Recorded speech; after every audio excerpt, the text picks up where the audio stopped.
नमस्ते दोस्तों, into profit में आप सभी का हार्दिक स्वागत है। मैं हूं शोमुदीप और अभी वक्त है ईओडी अपडेट का।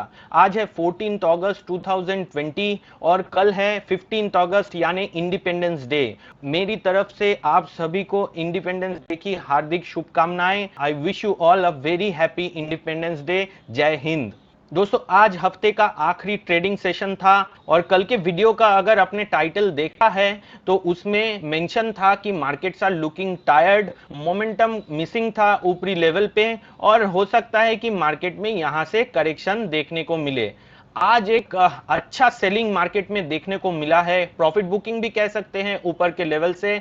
निफ्टी में 122 पॉइंट का कट, दिन के अंत में निफ्टी बंद हुआ 11,178 के लेवल पे और बैंक निफ्टी में तो काफी सेलिंग था। बैंक निफ्टी 516 पॉइंट नीचे बंद हुआ 21,680 के लेवल पे। आगे कैसा रह सकता है मार्केट्स का डायरेक्शन, कौन से वो स्टॉक्स हैं जिनको मैं अपने क्लाइंट्स को रेकमेंड कर रहा हूं और वो कौन सा स्टॉक है जिसमें मैंने इंट्राडे ट्रेड किया है, जानने के लिए देखते रहिए इस वीडियो को। हर रोज की तरह चलिए शुरू करते हैं निफ्टी के डेली चार्ट से। निफ्टी के डेली चार्ट पर नजर डालें तो एक क्लियर ट्रेंड लाइन वायलेशन आज के दिन में देखने को मिला है और मेरे सिस्टम में एक सेल सिग्नल भी जनरेट हो चुका है, यानी कि मार्केट का मेरा आउटलुक नेगेटिव है for the next week. Momentum पिछले 2-3 दिनों से ही मार्केट में मोमेंटम मिसिंग था और आज के ट्रेडिंग सेशन में क्लियरली एक सेल ऑफ देखने को मिला है। जैसे मैंने आपको पहले ही बताया था कि 11,400 का क्या इंपॉर्टेंस है और मैंने वो लॉन्गर टर्म ट्रेंड लाइन आप सभी को पिछले वीडियो में मैंने दिखाया था, तो मार्केट ने 11,400 को क्रॉस नहीं कर पाया और वहां से एक रिवर्सल कंफर्म कर चुका है। मेरा यह मानना है कि आते दिनों में मार्केट 10,800 तक फिसल सकता है और अगर उसके नीचे ब्रेकडाउन मिले तो 10,500 तक भी आ सकता है। तो यानी मार्केट्स का जो आउटलुक है वो प्योरली नेगेटिव है और जब तक 11,400 के ऊपर निफ्टी बंद नहीं देता है तब तक ये आउटलुक मैं मेंटेन करूंगा। दोस्तों, अभी स्क्रीन के ऊपर आपको बैंक निफ्टी फ्यूचर्स का डेली चार्ट दिख रहा है। बैंक निफ्टी फ्यूचर्स में नजर डालें तो डेली चार्ट पर नजर डालें तो एक हेड एंड शोल्डर पैटर्न का कल मैंने बात किया था। शायद वो पैटर्न कल तक किसी को नहीं दिख रहा था, लेकिन मैं उसको थोड़ा सा एंटीसिपेट करके ही वो वीडियो में मेंशन किया था। आप देखेंगे तो बैंक निफ्टी फ्यूचर्स 23,200 से 21,000 के रेंज में फंसा हुआ है और यहां पर एक हेड एंड शोल्डर पैटर्न ये विजिबल है। ये आपका लेफ्ट शोल्डर है, ये हेड और ये राइट शोल्डर, और आज राइट शोल्डर कंफर्म हुआ है। कल के वीडियो में मैंने क्लियरली मेंशन किया था अगर 21,800 के नीचे बंद देता है बैंक निफ्टी फ्यूचर्स तो वहां पर ये राइट शोल्डर कंफर्म हो जाएगा। अगला सपोर्ट जो है वो है 21,100 से 21,000 का रेंज। अगर उसको भी बैंक निफ्टी वायलेट करता है और उसके नीचे ब्रेकडाउन देखने को मिलता है तो सीधा 19,500 तक का रास्ता खुल जाता है, यानी कि यहां से एक से एक 1,500 पॉइंट तक का रास्ता बैंक निफ्टी में खुल जाता है। तो एक काफी गहरा गिरावट बैंक निफ्टी में आ सकता है। वैसे भी देखेंगे तो बैंक निफ्टी मार्केट को अंडर परफॉर्म कर रहा था, जहां oil and gas sector, Reliance जैसे स्टॉक्स और ऑटो सेक्टर काफी एक अच्छा रनअप दे चुके थे। बैंक निफ्टी प्योरली लैगिंग था और मेरा यह मानना है कि ये करेक्शन बैंक निफ्टी और banking stocks and financial sector lead करेगा, क्योंकि काफी बैंकिंग स्टॉक्स, इंडिविजुअल स्टॉक्स में एक टॉप आउट पैटर्न विजिबल है। दोस्तों, एक चीज यहां पर मैं पॉइंट आउट करना चाहता हूं कि आज का फॉल क्यों फेरोशस था।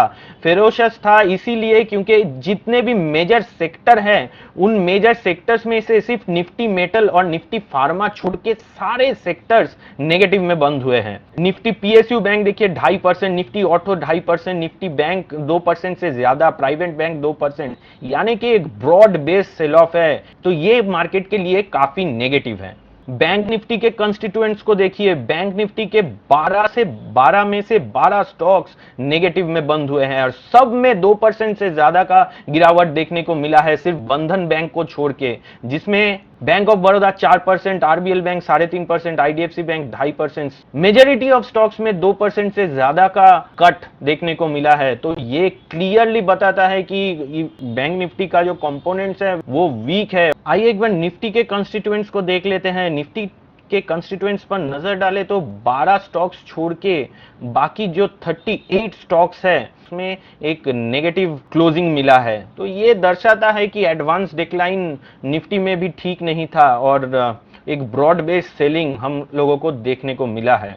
तो दोस्तों जैसे कि आप लोगों ने देखा, मेरा जो व्यू है मार्केट के ऊपर क्लियरली नेगेटिव है। मैं वीकली चार्ट पर नजर डालूं तो मुझे लग रहा है कि यहां से एक बड़ा करेक्शन मार्केट में देखने को मिल सकता है और वो करेक्शन निफ्टी को बहुत लोअर लेवल्स पे लेके जा सकता है और ये करेक्शन लीड करने वाला है बैंक निफ्टी। बैंक निफ्टी का जिस तरह का प्राइस पैटर्न है, मुझे लगता है कि बैंकिंग और फाइनेंशियल स्टॉक्स इस करेक्शन को लीड करेंगे।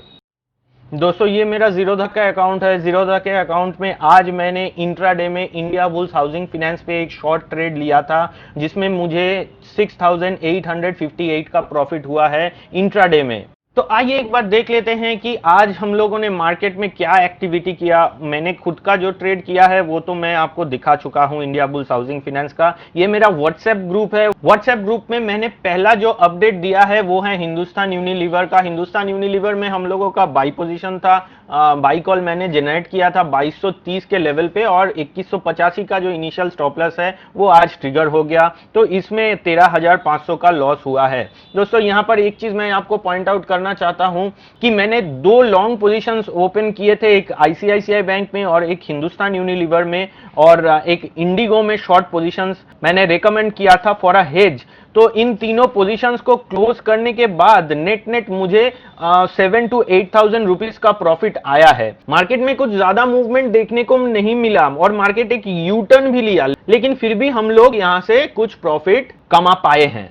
इंडिगो में देखिए 8,500 का प्रॉफिट हुआ था और ये आईसीआईसीआई बैंक में 11,925 का प्रॉफिट हुआ था। ग्रॉस प्रॉफिट का मैं बात कर रहा हूं यहां पर। और हिंदुस्तान यूनिलीवर में 13,500 का एक लॉस देखने को मिला है, यानी कि ग्रॉस में 7-8 हजार रुपया यहां पर आया है। मार्केट एक यूटर्न लिया है, लेकिन अब बात यह है कि हम लोग ना लॉन्ग पोजीशंस पे अटके हुए हैं, हम लोगों ने सब पोजीशंस क्लियर ऑफ कर दिया और हम लोगों को नेट कुछ प्रॉफिट हुआ है। और ठीक 3:24 में यानी कि मार्केट क्लोज होने के 5 मिनट पहले मैंने एक शॉर्ट कॉल इनिशिएट किया है, वो है बैंक निफ्टी अगस्त फ्यूचर्स में। जैसा मैं इस वीडियो में ऑलरेडी बता चुका हूं कि बैंक निफ्टी पर और बैंकिंग स्टॉक्स पर मैं बियरिश था। एक ट्रेडर को मार्केट के हिसाब से उसका व्यू चेंज करना चाहिए, मार्केट के हिसाब से यानी प्राइस एक्शन के हिसाब से। आप पिछले हफ्ते का वीडियोस देखेंगे तो मैं बैंकिंग स्टॉक्स और बैंक निफ्टी में प्योर बुलिश था। मैं लॉन्ग भी था, मैंने उस लॉन्ग को एग्जिट किया। As price action is changing, my view is also changing और अभी मैं बैंक निफ्टी पर प्योर नेगेटिव हूं। बैंक निफ्टी मैंने सेल कॉल दिया है 21,700 का, स्टॉप लॉस है 22,350 का और नीचे की तरफ जो टारगेट है 21,100 और दूसरा जो टारगेट है वो है 19,800। और मैं यहां पर डिस्क्लोज कर दूं कि मेरा खुद का बैंक निफ्टी में शॉर्ट पोजीशंस मैं होल्ड कर रहा हूं। तो दोस्तों मैं यहां पर आप सभी को एक कॉशियस अप्रोच मेंटेन करने के लिए रिक्वेस्ट करूंगा। Every big move starts with a small move. दोस्तों मेरा ये मानना है कि we are very close to a intermediate top. Nifty कहीं यहां पर जाके एक टॉप आउट कर सकता है फॉर द मीडियम टर्म, और अगर निफ्टी 10,700 का जो लेवल है उसके नीचे क्लोजिंग देता है तो ये पहला साइन होगा कि इंटरमीडिएट टॉप यहां पर कहीं बन सकता है। तो मेरा ये आप सभी से निवेदन है कि कॉशियस रहिए, इस डिप को बाय करने का कोशिश मत कीजिए, but you can have your own view.